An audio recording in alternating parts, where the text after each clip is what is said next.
Hello friends, আজকের recipe লাউ চিংড়ি। দেখো, বাজার থেকে কিছু চিংড়ি মাছ কিনে নিয়ে এসে আমি ছাড়িয়ে টাড়িয়ে নিয়ে নুন হলুদ মেখে নিয়েছি। দেখো, কালো জিরে ফোড়ন দিয়েই আমি আজকে লাউ চিংড়িটা বানাবো। অন্য কিছু মশলা লাগবে না এখানে, শুধু গুঁড়ো মশলা আর লাউ চিংড়ি বানানোর জন্য শুধু শুকনো লঙ্কা ফোড়ন আর কালো জিরে ফোড়ন।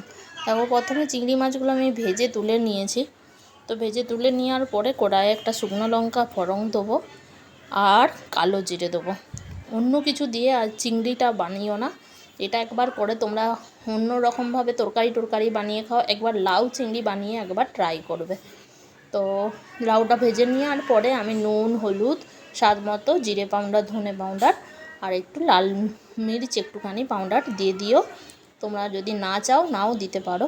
এটা দিয়ে আর ভালো করে ঢাকা দিয়ে তোমরা লাউটাকে সিদ্ধ করে নিয়ে ভেজে রাখা চিংড়ি মাছটা এর মধ্যে দিয়ে দিলেই পারফেক্ট রেডি হয়ে যাবে লাউ চিংড়ি। কোনো কিছু হেপা নেই, এটাতে কোনো কিছু করারও দরকার নেই, মশলা বাটারও দরকার নেই।